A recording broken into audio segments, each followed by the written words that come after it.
Hey, what's up guys, Crazy here, back into Anthem ICETIDE, and today we're going to take a look at the seasonal Heart of Rage event, which is going on for this week. This is basically a weekly rotation of strongholds that will feature similar mechanics to the ones in the Cataclysm update. So each week will feature a different stronghold. In this case we have the Heart of Rage, which has quite a few new additions. I'm talking about nodes, secrets, puzzles, new enemies, and all that kind of stuff that you will need to take on if you want to maximize that score and get as many crystals as possible so that you can afford that sweet legendary loot. So I'm going to go over all of these. As always, if you enjoyed this video, a thumbs up on it would be super appreciated, and let's get started with the solo run that I was able to complete earlier today. So one of the first things that I'm doing as soon as I spawn in is going over the first ledge over here at the bottom, as there's this golden orb or node that both provides 500 score points as well as increasing the multiplier by 1. And as a matter of fact, there's 2 of them in the beginning area, and the second one is going to be to the left a little bit later on, and this can spawn either in the air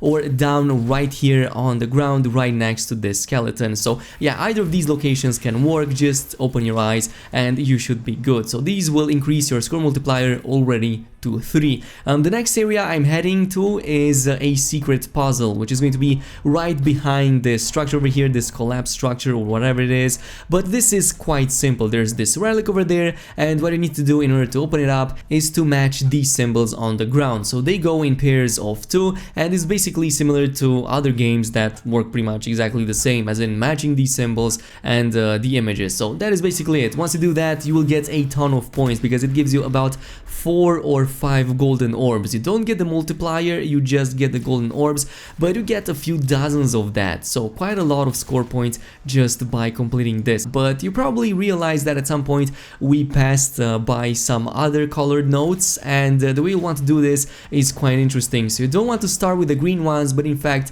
go at the end of them and start with the blue one, because this will in turn change the other orbs in the succession into blue ones, and the last one is going to be purple, which gives even more points. So definitely do that.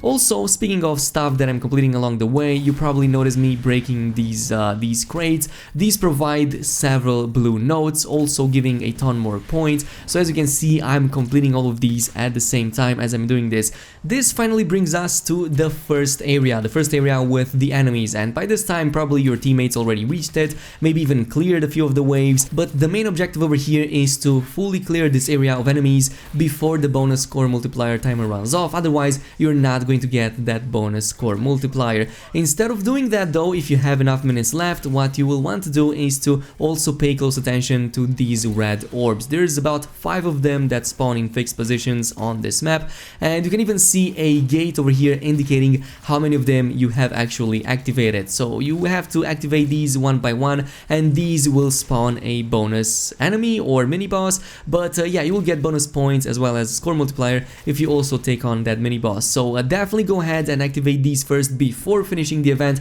otherwise these will despawn and you won't be able to get that enemy to spawn anymore. But once you do that, he will appear on the map, and if you time this correctly, you can actually take all of these down at the same time, both the mini boss as well as the remaining enemies, all at the same time, and you should get about a bonus score multiplier of 5 at this point, as well as quite a lot of score points as well. But don't yet get out of this area yet, even though you completed it. You will want to keep an eye peeled for something really awesome. So there's this pinata slash dog, or kind of both of them, that get to spawn in several areas. The first one is in the first arena that you fight with the enemies, and yeah, it can change position. So there's definitely a few spawn points for each of the areas this dog can spawn into. So just keep an eye peeled and try to take it off. From here on, what I did is I collected the nodes again, starting with the blue one, since this provides more points and it turns the other ones in blue as well. These continue actually all the way to the outside of the room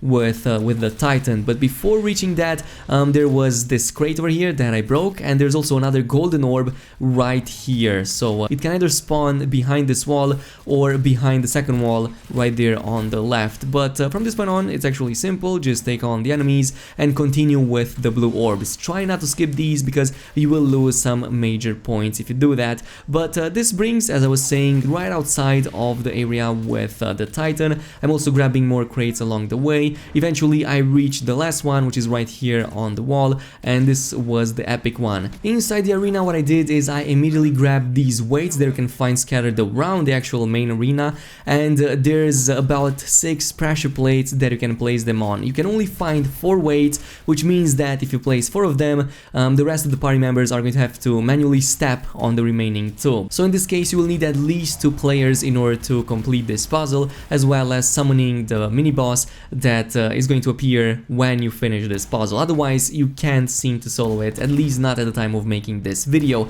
But if you time this correctly, you and your party mates can take both the Titan as well as the legendary enemy all at the same time to get the bonus multipliers from both of them.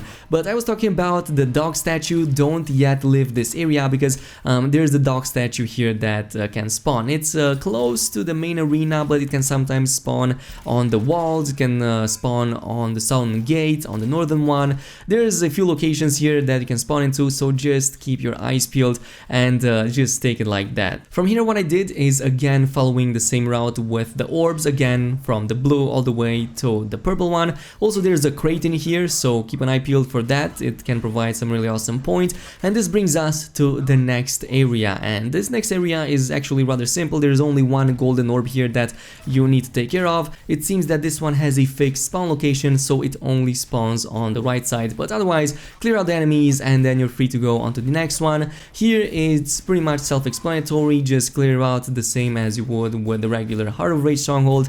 Eventually once your flight is back you can just move up, and the next area is going to hold a few of these notes, and you will want to again start with the blue ones, but be careful here so that your party members don't accidentally take them, because these circle around a little bit to this broken tower here that will give you the final purple one that you can take for the maximum points. Also pay close attention to the golden one. This can spawn either under the tower or on one of the walls, so it's really easy to miss. Now if you reach this point you probably have a score multiplier of about 10, and you're also going to reach the one with the Dominion Furies, the area with the Dominion Furies. So there's actually one puzzle over here that works pretty similar to the crystals that we had in the Cataclysm update. So there's going to be these devices that hold the echoes. You can place them inside of them, and some of them are actually behind these rocks, so you will need to blow off the rocks in order to expose the devices. And yeah, just take the bombs. There are several bombs around them, they are pretty close to these rocks.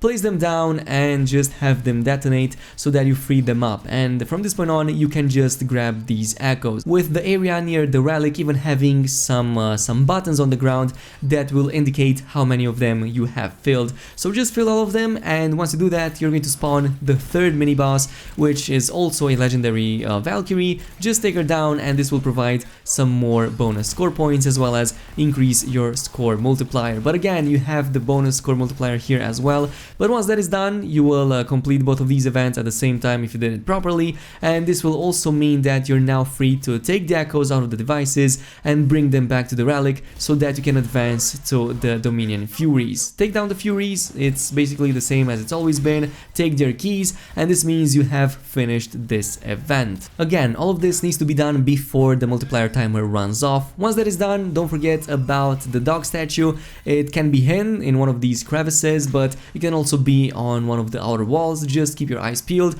take it down, and all you need to do from this point on is to head towards the end boss, which is the monitor. And on your way there, there's going to be one final crate as well as a golden orb, so grab these. They always spawn in the same locations right here, and this is also where the last dog statue actually spawns into. And yeah, you can see the buttons over there indicating how many of these you have actually taken in this dungeon or in this run, and once you do that the Grabbit King will spawn. This is the last legendary or bonus enemy that will spawn by completing the event, and he drops quite a ton of points, both when you damage him as well as when he dies. So he can spawn 2 batches of these orbs, which is really interesting because you can get quite a ton of points and quite a nice multiplier out of him. If you did this correctly, you should have a score multiplier of 14 before reaching the monitor, as well as quite a ton of points. And this is basically where the last and final section of the game comes into play.